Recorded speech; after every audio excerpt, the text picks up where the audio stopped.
చాటింపి ఇంకెవరన్నా తినని వాడు ఉన్నారా అని ఆ ఊరు మొత్తం గంధర్వపురం మొత్తం చాటింపేస్తే ఏ ఇళ్లలో ఉన్నా ఎవరైనా ఆహారం తినని వాడు ఉంటే అందరూ వచ్చి మఠంలో భోజనం చేయండి అందరూ చేశారు. అంతా అయిపోయిన తర్వాత ఎవ్వరూ లేరనే నిర్ణయం నిర్ధారించుకొని అప్పుడు భాస్కర నువ్వు యజమానివి, మేము గెస్ట్లో, నువ్వు హోస్ట్, ఇప్పుడు నువ్వు తినచ్చు, అతిథులు అయిపోయారు కదా అని తినమని తిన్నాడు. తిన్న తర్వాత ఇంకెంత నీళ్ళు తెచ్చింది ఒకసారి గొడవ తీశానట. వండినంతా అంతే ఉంది. గురువు గారు నేను వండిన వంట ఏమీ కదలలేదండి అనగానే అప్పుడు అనుకున్నాట త్రిమూర్త్యాత్మక స్వరూపుడికి నేను ప్రణిపాతం చేసి గురువుగారు మీరే నాకు దిక్కు అని చెప్తే ముగ్గురికి సరిపడ పదార్థం తెస్తే 1000 మందికి పెట్టానంటే నాది కాదు. ఆనాడు పాండవులు వనవాసం చేస్తున్నప్పుడు దుర్యోధనుడు దుర్మార్గంగా దుర్వాస మహామహర్షిని 10,000 మంది శిష్యులతో పంపిస్తే అక్షయ పాత్ర కడిగి అక్కడ పెట్టిన తర్వాత ఆ రోజుకి అక్షయ పాత్ర పనిచేయదు, మళ్ళీ సూర్యోదయానికి, కానీ సూర్యాస్తమయం తర్వాత వచ్చారు. మరి దుర్వాస మహర్షి 10,000 మందికి పెట్టాలంటే ఒక్కడికి పెట్టడానికి కూడా లేదు. ఎట్లా అంటే పరమాత్మ అని కృష్ణుడిని వేడుకుంటే అభిశాఖ మీద ఒక పదార్థం ఆకు ఒక మెతుకు తింటే కృష్ణుడు 10,000 మందికి క్రెడిట్ వచ్చింది, అందరి కప్పు నిండినవి. నేను అంత తృప్తిగా భోజనం పెట్టింది సాధ్యమని ద్రౌపది అని చెప్పి దుర్వాస మహర్షి చెప్పాడే. ఆనాడు కృష్ణ పరమాత్మ దుర్వాసుని పంపించి దుర్యోధనుడు దుర్మార్గంగా చేస్తే ఆపద నుంచి ఎట్లా కృష్ణుడు గట్టెక్కించాడు పాండవులను, ఈనాడు నన్ను గట్టెక్కించాడు శ్రీ గురుడు అని చెప్పేస్తాడు. కాబట్టి కృష్ణ పరమాత్మ ఎవరో త్రిమూర్త్యాత్మక స్వరూపుడు. మొట్టమొదటి రోజు మనం అగ్రేరపత్యమభికాంక్ష ఆహతుష్ట అని చెప్పి బహుశా రేపు చెప్తా ఆ శ్లోకం. ఎందుకంటే అది చెప్పి దాని మీద 2 మాటలు చెప్తా వీలుంటే, ఎందుకంటే కావాలి కదా, కంప్లీట్ కాకపోతే మళ్ళీ మా జయచంద్ర రెడ్డి గారు శ్రీనివాస్ గారు ఏమో అందరూ అంటారు పూర్తిగా టచ్ చేయలేదండి కొన్ని లొకేషన్స్ అంటారు. అందుకోసం దీన్ని చూసుకొని చెప్తా, అదర్వైజ్ నెక్స్ట్ టైం ఎప్పుడన్నా చెప్తా భాగవతంలో ఉన్న శ్లోకం. అందులో చాలా గొప్ప అంతరార్థం ఉంది. సరే, ఆ రకంగా ఆ నరరూపంలో ఉన్నటువంటి యతీశ్వరుడిని నరుడు మానవుడు అనుకుంటే కనుక వాడు అధోగతి పాలవుతాడు. ఆయనే శ్రీగురుడు, ఆయనే జగద్గురువు, ఆయనే దత్తాత్రేయుల వారు అని కనుక ఎవరైతే భక్తితో సేవిస్తారో వాళ్ళకు జరిగేటువంటి లాభాలు ఇవి, వాళ్ళకు వచ్చే వరాలు ఇవి అని చెప్పి వాళ్ళందరూ కూడా ఆనందపడి ఆ శ్రీగురుడు యొక్క వైభవం ఏమని చెప్పుకోవాలి. గొడ్డు బర్రెకి పాలు ఇప్పిస్తారా, ముగ్గురికి తెచ్చిన సంపాదనతో 1000 మందికి భోజనం పెట్టిస్తారా అని రకరకాల పొగడ్డారు. ఇంకా పొగట్టడానికి లేదు, ఇంకా ఉన్నాయి కదా ముందు. అప్పుడు ఇక్కడ వచ్చి నామధారకుడికి సిద్ధుడు చెప్తున్నాడు, నామధారక అంతకంటే గొప్ప విషయం జరిగిందయ్యా. 60 సంవత్సరాలు నిండినటువంటి ఒక స్త్రీమూర్తి ఆమె శ్రీగుడిని నిత్యం కూడా గంధర్వపురంలో ఉన్నటువంటి నదీ ఒడ్డున్నటువంటి ఆ సంగమంలో స్నానం చేసి అర్చిస్తేటువంటి మహాభక్తురాలు. ఆమె భర్తను కూడా పరమేశ్వరుడిగా భావిస్తూ పతిసేవా పరాయణత్వంతో జీవిస్తున్నటువంటి మహాసాధ్వి గంగాంబ అనేటువంటి ఒక తల్లి. ఆమె పిల్లలు లేక బాధపడుతుంది. సరే, అశ్వత్థ వృక్షం చుట్టూ ప్రదక్షిణం చేస్తుంది, జలంతో అభిషేకం చేస్తుంది. ఇక చేస్తూ ఉండి శ్రీగురుడిని ఏమీ కోరలేదు. ఒకనాడు ఆమె చేసినటువంటి అర్చనకు సంతుష్టుడైనటువంటి శ్రీగురుడే, అమ్మా గంగా, ఎందుకమ్మా రోజు వచ్చి నాకు అభిషేకం చేస్తున్నావు, అర్చన చేస్తున్నావు, నన్ను భావిస్తున్నావు, నన్ను ఎందుకో పూజిస్తున్నావు, అంత బాగుంది, అసలు నీకు ఏంటి ఏదైనా కోరిక ఉందామా? విస్తరేణ వదస్యాద్య కాదే మనసి వాసన గురు ప్రసాదో వినీశ సిద్ధిం నారాయణోనయేత్. ఎంత గొప్ప శ్లోకం తెలుసండి ఇది. ఏమన్నారు? నీ మనస్సులో గాఢంగా ఉన్నటువంటి కోరిక ఏదన్నా ఉంటే అదంతా నాకు చెప్పు. గురు ప్రసాదమున, గురువు అనుగ్రహం వల్ల గౌరీశ్వరుడైన శివుడు, నారాయణుడు ఇద్దరు నీ కోరిక సిద్ధింపజేస్తారు అన్నాడండి. ఇక్కడ ఆలోచించండి, ఈ శ్లోకంలో ఏమంటున్నారు? నృసింహ సరస్వతి స్వామి వారు నా అనుగ్రహం కనుక ప్రసరిస్తే, నేను సంతుష్టుడనైతే గౌరీశుడైన శివుడు, నారాయణుడు అనొచ్చు. ఇద్దరి పేరు ఎందుకంటే ఒకటి ద్వారా కదండి శంకరుడి పేరు. అంటే అర్థం ఏంటంటే నిన్ను తరింపచేసేది ఎవరంటే సద్గురువు. సద్గురువు అంటే శివుడా, కేశవుడా అంటే శివుడు కేశవుడు యొక్క సమాహారం. అంతేకాదు బ్రహ్మ విష్ణు శివాత్మకమైనటువంటి త్రిమూర్త్యాత్మక రూపమే సద్గురువు. కాబట్టి నేను నీకు అనుగ్రహిస్తున్నానమ్మా అని చెప్తే శివుడు కేశవుడు ఇస్తారు. కాబట్టి నీ కోరిక వెళ్ళగలరు అన్నాడు. అనగానే పుత్రుడు లేని వారికి గతి లేదు అంటారు కదా. కాబట్టి నాకు సంతానం లేదు, సరే ఏదో ఈ జన్మలో వాళ్ళు పెద్దలంతా చెప్పారు కదా అని చెప్పేసి నేను గంగా స్నానం చేస్తున్నాను, వచ్చి ప్రతిదినం కుతూహలంతో నేను ఇక్కడ పూజ చేస్తున్నా.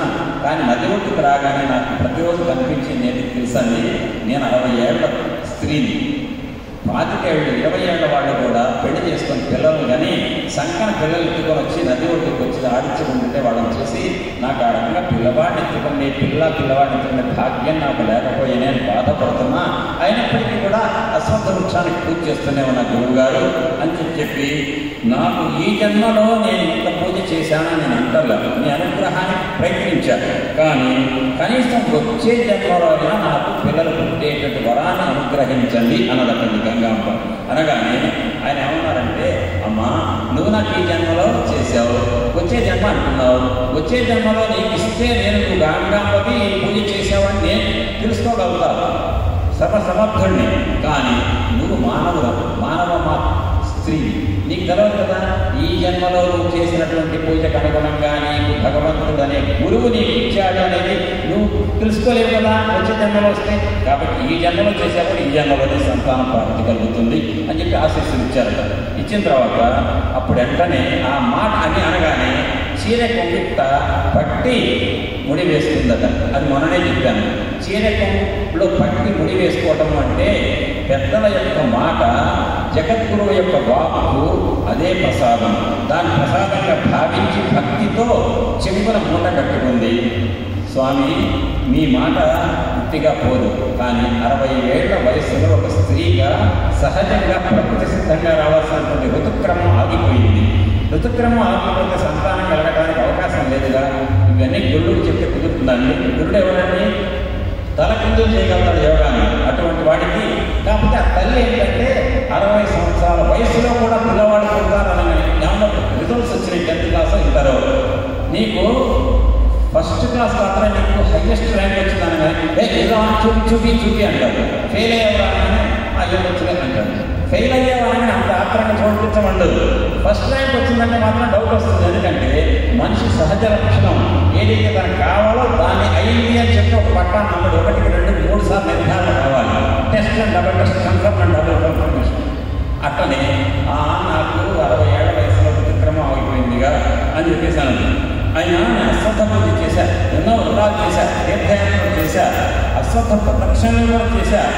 నేను ఎన్నో కోరికలు కోరాను, కానీ నాకు పుత్రుడు కలగలేదు కదా స్వామి అంటే, లేదు నువ్వు అశ్వత్థ పూజ చేశా, అశ్వత్థానికి రాజు చెప్పు ప్రదక్షిణాలు చేస్తూనే ఉండు, నీకు పుత్రుడు కలుగుతారు అనగానే ఒక్కసారిగా అన్నది, స్వామి మీ వాక్కు శిరోధార్యం, మీ వాక్కు ఒక వరం అన్నది. వెంటనే నాకు కలుగుతారా అంటే ఒక క్షణంలోని మనిషి అంతర్ముఖం అవ్వటం, బహిర్ముఖం అవ్వటం, ఈ ఎవరిలో ఉంటారన్న మనిషి. కలడందురు దీనిలో ఎడ కలడందురు పరమయోగి గణముల పాలన కలడు వాడు కలడో లేడో.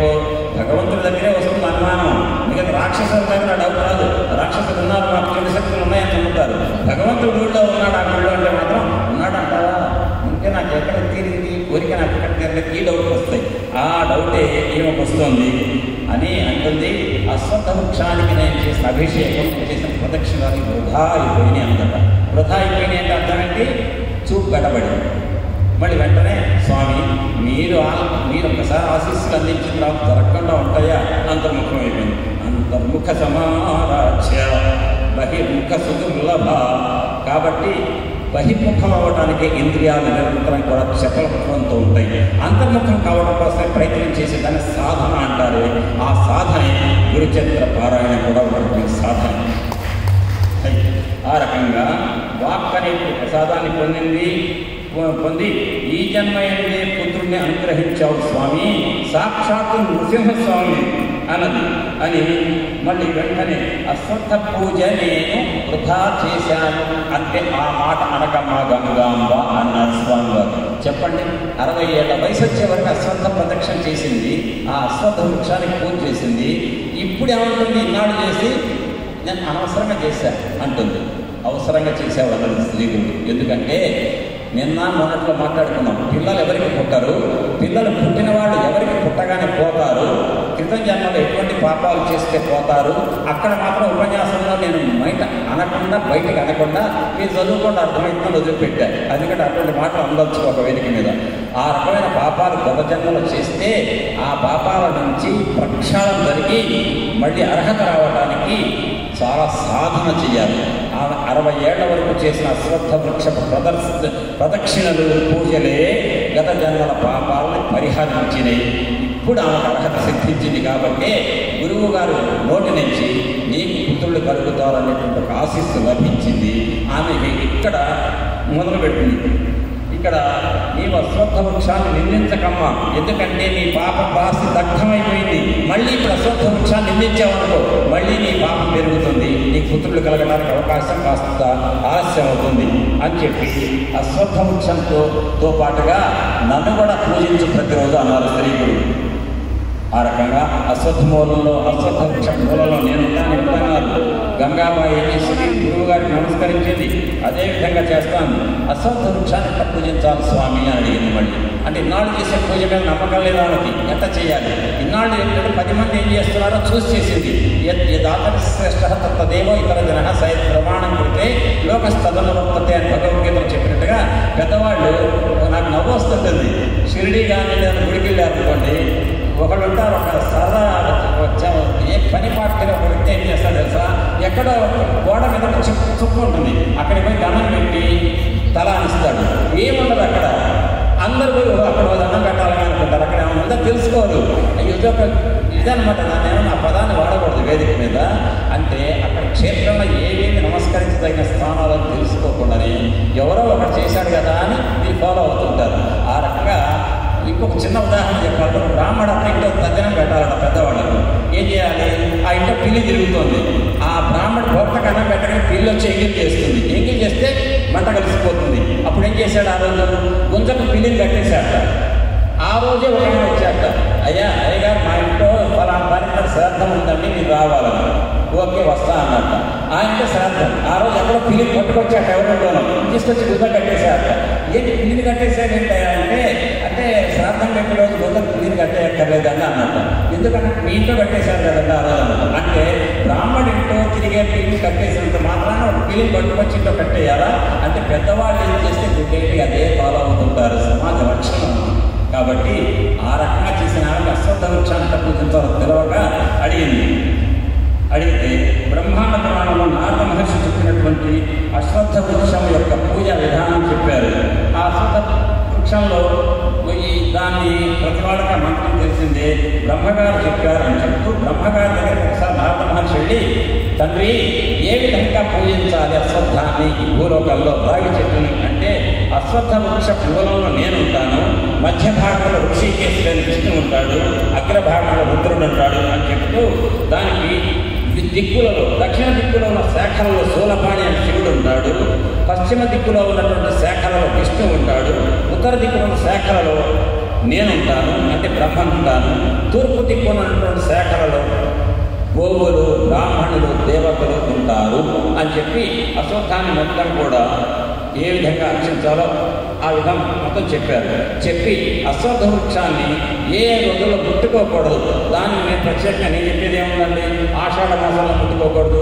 అశ్వత్థ పూజ ప్రారంభించేది ఆషాఢ చైత్ర పుష్య మాసాలలో చేయకూడదు. శుక్రమౌఢ్య గురుమౌఢ్యాలలో చేయకూడదు. చంద్రుడు అనుకూలంగా లేని ముహూర్తం ఉంటే అప్పుడు అశ్వత్థ వృక్షం ముట్టుకోకూడదు అని చెప్పి, చవితి నవమి ద్వాదశి లాంటి రిక్త తిథులలో కూడా అశ్వత్థ వృక్షాన్ని ముట్టుకోకూడదు అని చెప్పారు. చెప్పి ఇక అశ్వత్థ వృక్షాన్ని పూజించేటప్పుడు చాలా మౌనంగా అశ్వత్థ వృక్షం చుట్టూ ఎట్లా అంటే ఒక దారం పట్టుకొని దారాన్ని తిప్పుకుంటూ ఆ చుట్టూ ఆ అశ్వత్థ వృక్ష రావి చెట్టుకు చుట్టుకుంటూ ప్రదక్షిణలు చేయాలి అని చెప్పారు. చెప్తూ ఒక మాట అంటారు, ఇక్కడ అశ్వత్థ వృక్షంలో శ్రీ మహావిష్ణువుని అష్టభుజుడుగా ఉన్నాడని భావించాలన్నారండి. ఇక్కడ పెద్దలారా ఒక మాట చెప్తున్నాను. భాగవతంలో ఒక మాట ఉంది, నారాయణ కవచం అని ఒకటి ఉంది. నారాయణ కవచాన్ని ఎవరు బోధించారంటే దేవేంద్ర ఇంద్రలోకంలో గురువైన బృహస్పతి కోపం వచ్చి నేను నీకు బ్రాహ్మణుగా ఉన్నాను, గురువుగా అన్నాను. వెళ్ళిపోతే త్వష్ట అనేటువంటి ప్రజాపతిని పెట్టుకున్నారు. పెట్టుకుంటే ఆయన ఆ బ్రాహ్మణుడు గురువు స్థానంలో ఉన్న త్వష్ట దేవేంద్రుడికి నారాయణ కవచాన్ని బోధించాడు. ఉత్తరాసుర సంహారానికి తగిన శక్తి కావాలని. అక్కడ గరుడుని మూపుపై పదయుగంబు ఘటిల్లగా శంఖ చక్ర రుచిర సంగ ఖడ్గ శరరాజిత పాస గదాది సాధనోత్తర నికరంబులు ఆత్మకర కంజములం ధరించి భూతి సంభరిత మహాష్టబాహుడు కృపాదితో ననుగాచుగావతం అని ఇది ఒక శ్లోకం. విష్ణుమూర్తి యొక్క అవతారానికి సంబంధించిన పద్యం ఇది. ఇట్లా నారాయణ కవచం బోధించారు. అందులో ఏదైతే అష్టభుజుడిగా విష్ణువు చెప్పబడ్డాడో అది అశ్వత్థవృష్ట పూజ చేసేటప్పుడు శ్రీ మహావిష్ణువు ఆ రావి చెట్టు మధ్య భాగంలో విష్ణు స్వరూపం ఉంటుందని చెప్పి 8 పూజాలతో ఉంటాడని చెప్పి పూజించాలి అని చెప్పారు. అయితే ఈ అశ్వత్థ వృక్షాన్ని పూజించడం ద్వారా రుణాలుంటే రుణాలు పోతాయి, రోగాలుంటే రోగాలు పోతాయి, పుత్రులు కనుక లేకపోతే వాళ్ళకి పుత్రులు కలిగే వైభవం కలుగుతుంది. మనోవాక్కాయ కర్మలతో పూజించాలి చేసేది. అంటే ఏంటంటే మీ అందరికీ జపమాలు తిప్పుతుంటారు, వెంటనే ఆలోచన అంతా కూడా ఆఫీసులో ఏముందో ఆ జపం చేసినా ఒకటి చేయకపోయినా ఒకటి. కబీర్ దాస్ ఆ శ్లోకం అందరికీ తెలుసు, టైం వేస్ట్ చేయక్కర్లా. అంటే త్రికరణ శుద్ధిగా చేయాలని చేసిన అంటే అర్థం ఏంటంటే ఒక చిన్న మాట చెప్తా, మీరు ఏమనుకోకండి, లోకంలో బయట కనిపించే మాటే. నేను కనపడ్డా మీకు, సార్ గురుగారు నమస్కారం అంటారు, లోపల ఏంటి వీడు అనుకున్నారు అనుకోండి. మనస్సులోనేమో ద్వేషమా, పైకి చేతులేమో నమస్కారమా, మాటేమో మీ మనస్సులో ఉన్న వ్యతిరేకమా. నిజంగా మీకు లోపల ద్వేషం ఉంటే చెప్పండి, మనస్సులో ఉన్నదాన్ని చెప్పండి, దానికి నమస్కారం పెట్టకండి. నమస్కారం ఒక మనిషికి పెట్టారంటే చేతులతో పెట్టాలి, నమస్కార ముద్ర. పెద్ద మనిషికి కనపడబెట్టుతా అంటారా, అందరు కదా ఇట్లా అంటారు. ఎవరు చిన్నపిల్లాడు బాగు చేస్తే ఇట్లా అంటారా, ఇట్లా అంటారు. అంటే ఆ ముద్ర అది నమస్కార ముద్ర, కోపం ప్రకటించే ముద్ర. మేమందరం ఒకటే సంఘటితంగా ఉన్నాం అంటే ఇది ముద్ర. ఆ రకంగా ముద్రలు ప్రదర్శించేటప్పుడు మనస్సులో ఏ భావం ఉందో దానికి తగిన ముద్ర ప్రకటించి ఆ ముద్రకు అనుగుణమైన మాటనే నోటించాలి. అప్పుడు మనస వాచ కర్మణ, దాని త్రికరణ సిద్ధి అంటారు. శ్రవణం, కీర్తనం, విష్ణు స్మరణం, పాద సేవనం, అర్చనం, వందనం, భాష్యం, సఖ్యం, ఆత్మనివేదనం ఇది పుంసార్పిత విష్ణు భక్తిస్తే నవలక్షణం అంటారు భాగవతంలో వ్యాస మహర్షి. అంటే బాగుపడటానికి, మోక్షం పొందడానికి, భగవంతుడి కృప పొందడానికి, మోక్షానికి భక్తి మార్గాలు 9 ఉన్నాయని చెప్పింది భాగవతం.